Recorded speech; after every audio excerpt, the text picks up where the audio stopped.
Muitas pessoas estão presas a instituições ou a pastores, líderes, que dizem que se por algum motivo você deixar a instituição ou abandonar tais pessoas, você estará perdendo deles a sua cobertura espiritual.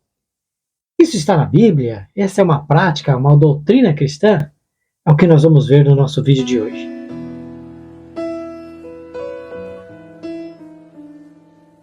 A maioria das pessoas que aderem à cobertura espiritual, elas acreditam não ser responsáveis somente perante Deus sobre suas atitudes, mas também a outras pessoas, aqueles da quais eles estão debaixo da sua cobertura.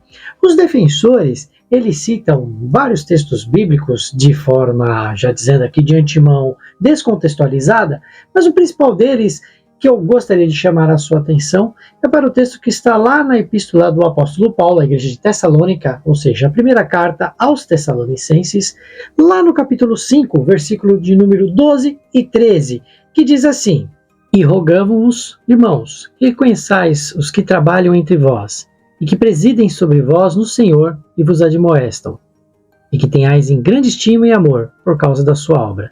Tende paz entre vós. Na prática, esse conceito leva a uma figura de autoridade terrena, ou seja, a pessoa a qual impõe a tal da cobertura espiritual, ele se coloca como uma espécie de intercessor e às vezes até mesmo ser superior até ao próprio Deus na vida da pessoa.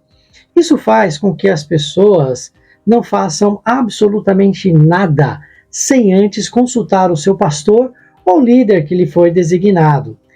Isso é complicado porque nós vemos vários casos de pessoas que não conseguem dar um passo sem antes perguntar ao seu líder espiritual o que ele deve fazer. E essa prática faz com que muitas pessoas cheguem a desobedecer pai, mãe, desobedecer até mesmo os próprios textos sagrados para poder seguir uma visão ou o fato de que algum líder venha colocar para eles. Isso é um peso muito terrível. Isso é óbvio, é totalmente contrário à teologia cristã, aquilo que a própria Bíblia nos ensina. O primeiro ponto que nos faz confrontar essa questão da cobertura espiritual, primeiramente porque esse termo não existe, isso não está escrito em lugar nenhum na Bíblia, e aí você pode olhar para mim e falar assim, não, Sandro, mas também a Trindade, o termo Trindade não está escrito na Bíblia, e você crê na Trindade. Realmente eu creio na existência do Pai, do Filho e do Espírito Santo, onde ambos colaboram para um só desígnio. A Trindade, em linhas gerais, seria mais ou menos isso, três pessoas distintas compondo uma só divindade.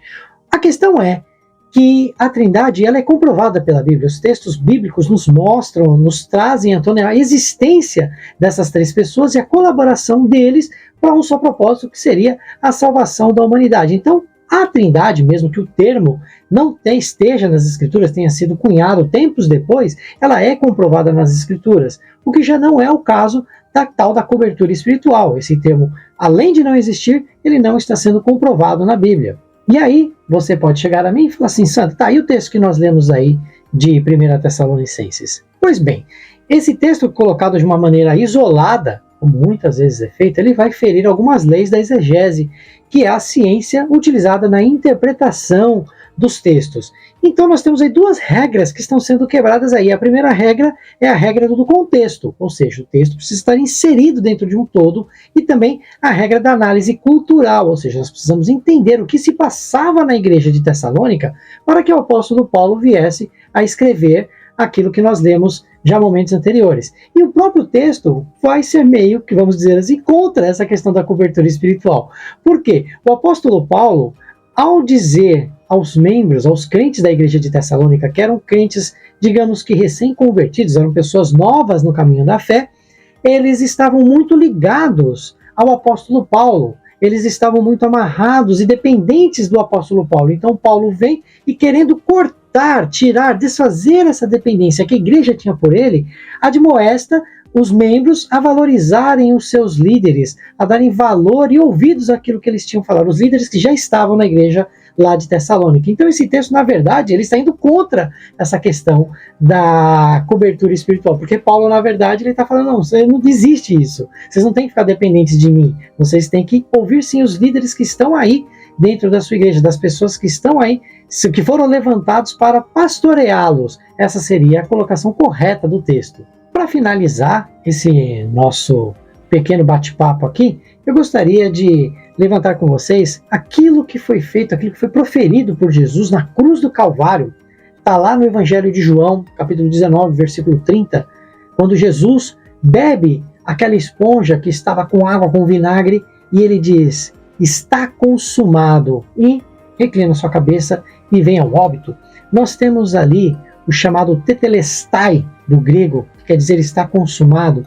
E esse verbo ele está sendo conjugado na língua grega num tempo que não existe na língua portuguesa, que é o presente perfeito.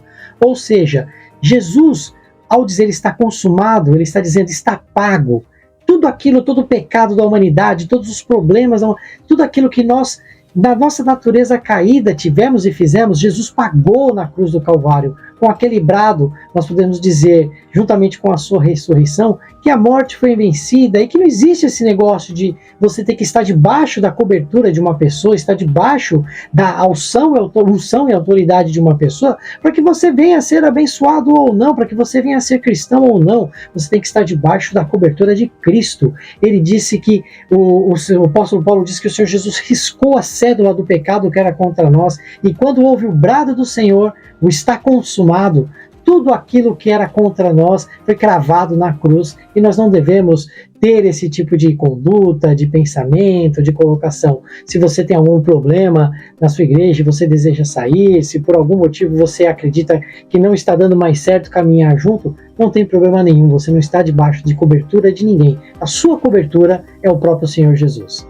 Então, fechando o nosso bate-papo de hoje, dentro de uma perspectiva bíblica, todos nós somos responsáveis pelos nossos atos perante Deus. Nós não temos como colocar uma outra pessoa para ser o nosso tutor dentro das nossas atitudes. Ou seja, aquilo que fazemos, nós devemos arcar com as consequências. Isso está lá em Romanos 3,19. Porém, em contrapartida, nós devemos sim buscar conselho com outras pessoas, ter a humildade de aprender com a sabedoria dos demais. Isso são coisas boas e são situações que a Bíblia mesmo nos mostra. A nossa aprovação, ela virá do Senhor. Isso o apóstolo Paulo nos fala lá em 2 Timóteo 2,15. Então, de certa forma, gente, nós não temos que ficar nos validando ou invalidando aquilo que fazemos ou deixamos de fazer, colocando para outra pessoa decidir por nós, essas pessoas que têm essa tal da cobertura. Nós devemos sim nos submeter à vontade de Deus, nós devemos sim considerar os nossos pastores, a autoridade, a submissão mútua a essas pessoas, desde que tudo que seja falado, seja tratado, esteja realmente de acordo com os preceitos bíblicos, com os preceitos do cristianismo, e também a cooperação mútua entre os crentes. Isso é mandamento bíblico. Vocês viram os textos, eu fui falando aqui, os textos de referência que defendem isso que eu estou falando estão sendo colocados aí. Então, gente, devemos sim confiar, às vezes nos colocar, nos aconselhar, mas desde que tudo isso esteja de acordo com o que as Sagradas Escrituras nos garantem, nos mostram, sem abusos, sem comentários extras ou colocações fora daquilo que Deus tem para nós.